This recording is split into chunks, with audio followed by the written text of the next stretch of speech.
William Bossisto did it again. जी हाँ, William Bossisto को मैन ऑफ द मैच मिला for his performance today and Karnali Yaks marches forward table पर वो तीसरे पोजीशन पर आ चुके हैं और ऐसा लग रहा है कि बहुत कुछ चीजें उनके साथ अचानक से अच्छी होने लगी हैं बिकॉज वन और two player performs and then they end up winning the match. Last last में आकर मैच पहुंचता जरूर है लेकिन कर्नाली उस मैच को जीत जाता है और फिलहाल कर्नाली की तरफ आप देखोगे बहुत सारी उम्मीदें बढ़ गई बिकॉज 4 मैच इन अ रो आप जीते हो और नेक्स्ट मैच आपका सुदर्शन पश्चिम रॉयल्स से एक स्ट्रॉन्ग टीम, काफी डिसाइडिंग फैक्टर होगा उस मैच में जो कि इस टूर्नामेंट का लास्ट मैच होगा। Will talk about that later. लेकिन लुम्बिनी लायंस, रोहित पौडेल और बेन कटिंग, मतलब जितने भी फॉरेन प्लेयर्स आए मुझे लगता है उसमें बेन कटिंग को आप कह सकते हो स्कैम 2024 बिकॉज बेन कटिंग को जिस काम के लिए लाया गया था वो थोड़ा सा भी उस काम को नहीं कर पाए, गेंदबाजी वो कर नहीं पाए बिकॉज उनके नी में इंजरी थी और एक मैच जहां पर काफी क्लोज गया था, जहां पर बेन से बॉलिंग के लिए पूछा गया था, उन्होंने मना कर दिया था,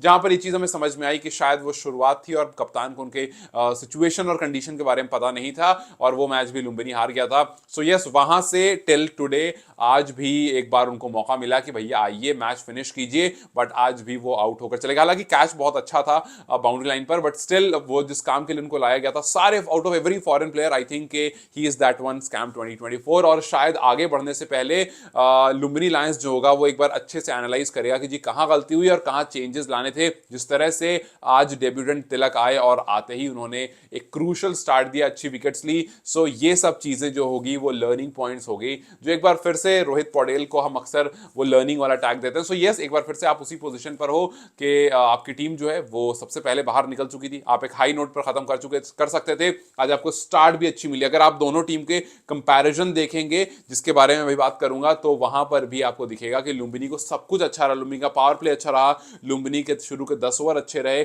सब कुछ अच्छा रहा, लेकिन अचानक से वो रन रेट नीचे हो गया जब टॉम मोर्स ने इरादा किया कि भैया हम कुछ अजीबो गरीब शॉट, अजीबो गरीब नहीं, आज तो कल तो बड़ा कॉमन हो गया है, बट शायद वहां पर रन बॉल चाहिए था, उस शॉट की जरूरत नहीं थी जिस वजह से लुम्बिनी हार गई। लेकिन इन सब के बीच में एक और खिलाड़ी है जिस पर आपकी नजर जानी चाहिए और उसका नाम है संदीप जोरा।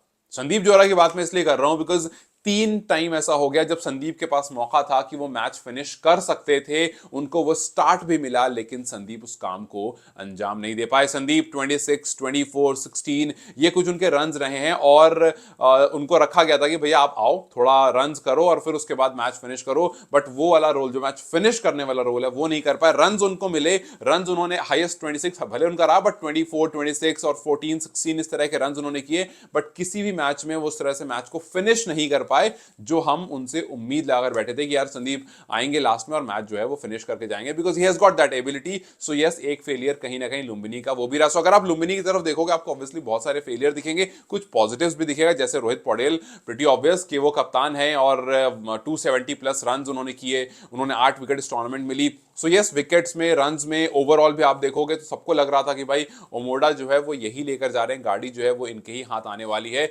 लेकिन अब क्योंकि मैचेस आपके पास नहीं है, 270 पर गाड़ी रुक गई है और 8 विकेट पर गाड़ी रुक गई है, so there are other players जिनके पास मैचेस अभी भी बच रहे हैं, वो अच्छी परफॉर्मेंस दे सकते हैं, वो अपने रन्स या फिर अपने विकेट्स आगे बढ़ा सकते हैं। जैसे एक एग्जांपल ललित राजवंशी है जो काफी अच्छी गेंदबाजी कर रहे हैं और हो सकता है कि आगे आने वाले मैचेस जो उनके पास बचे हुए हैं उसमें वो और अच्छी परफॉर्मेंस दें, एक आध मैच में अच्छा स्पेल डालें, 3, 4, 5 विकेट ले लें और मोडा की तरफ उनकी नजर हो सकती है। So yes, there are other players as well, क्योंकि अब रोहित टूर्नामेंट से बाहर हो गए और यहां से और जो प्लेयर्स हैं, खास करके वो टीम जो टॉप 4 में और जो उनके प्लेयर्स हैं उनके पास मौके बहुत सारे हैं। तो ये देखना बहुत इंटरेस्टिंग होगा कि एक्जैक्टली कौन सी वाली टीम जो है वो एंड में जाकर के फिनिश करती है। If you look at the power play जिसके बारे में मैं बात कर रहा था, तो अगर आप कर्नाली याक्स की तरफ देखोगे, कर्नाली याक्स के पावर प्ले में आए थे 28 रन और 1 विकेट। अब सोचो एक अच्छा पावर प्ले नहीं रहा था। कर्नाली का अक्सर ये रहा है कि उनको वो स्टार्ट नहीं मिल पाया है, खास करके जब से शिखर धवन गए हैं उसके बाद भी हमने देखा है, बिकॉज ऑब्वियसली आपका जो ओपनिंग पेयर था वो कहीं ना कहीं थोड़ा सा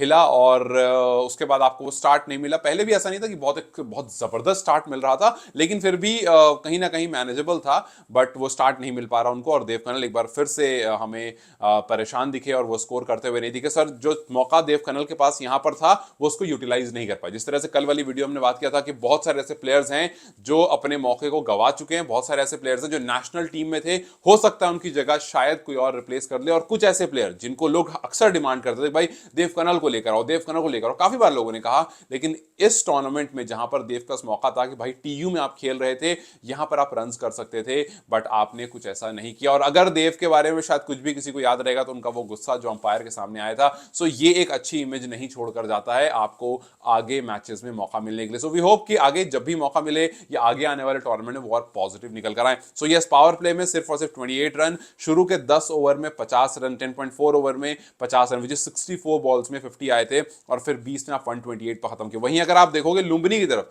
लुम्बिनी का पावर प्ले भी अच्छा रहा, 36 रन आए, 2 विकेट्स, लुम्बिनी के 10 ओवर में 60 रन भी टच कर चुके थे। सो आपके रन शुरू के 10 ओवर तक कंपैरेटिवली अच्छे थे, आपको ठीक ठाक टोटल जो चेस करना था उसके आप करीब अच्छे से जा रहे थे, लेकिन उसके बाद सडन विकेट फॉल और फिर टॉम मोर्स खास करके जो वहां पर आउट हुए, उसके बाद कहीं ना कहीं जो है वो फॉल बिल्कुल आ गया। लेकिन yes, I forgot one name, नंदन।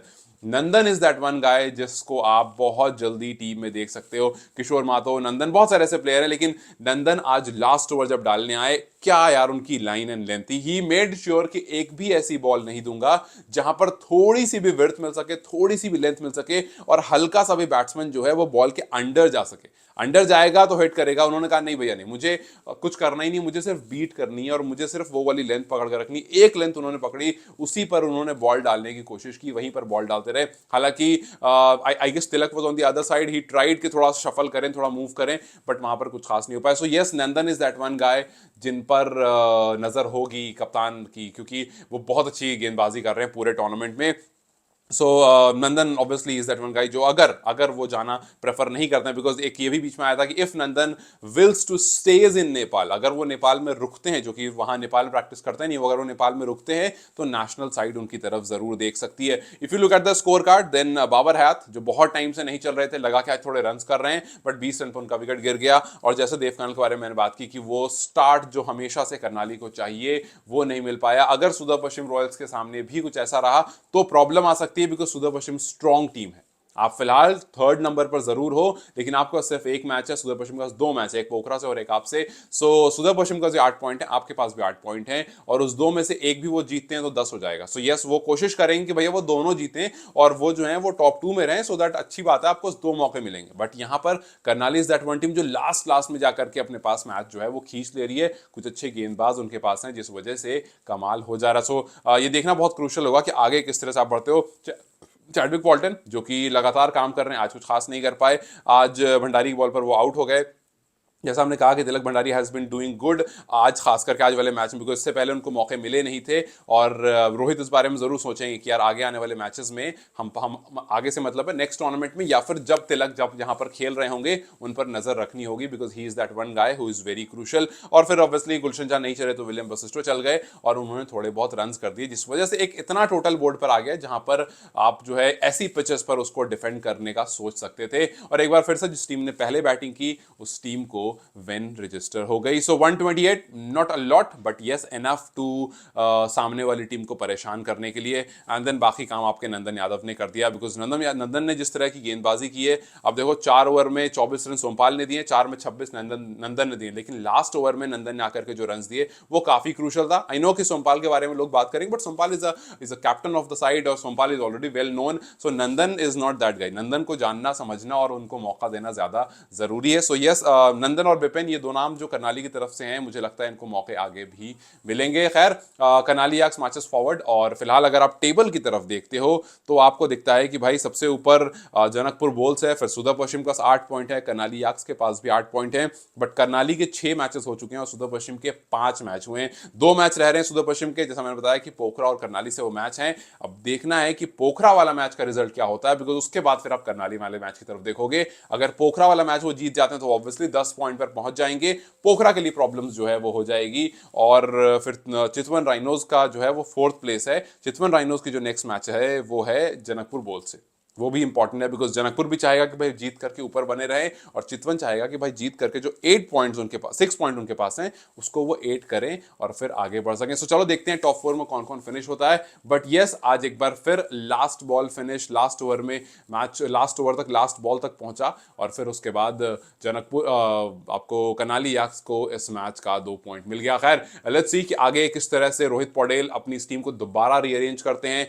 क्या फॉरेन प्लेयर्स को लेने से पहले थोड़ा सोच, थोड़ा समझ और थोड़ा टीम से डिस्कशन, इस बार तो है फ्रेंचाइज ने सारा काम किया, बाद में फिर प्लेयर्स आए, प्लेयर्स ने फिर काम किया। सो इस बार लेकिन नेक्स्ट टाइम से प्लेयर के साथ बैठकर डिस्कशन होगा, और फिर उसके बाद टीम्स जो होंगी उसमें जो भी एडिशन सब्ट्रैक्शन होगा वो होगा। खैर, लेट्स सी कि लुम्बिनी किस तरह से कम बैक करता है नेक्स्ट ईयर, बट अभी के लिए everyone will be looking at those top 4 team जो कि फिनिश करेगी, और उसके बाद हम आगे बढ़ सकते हैं।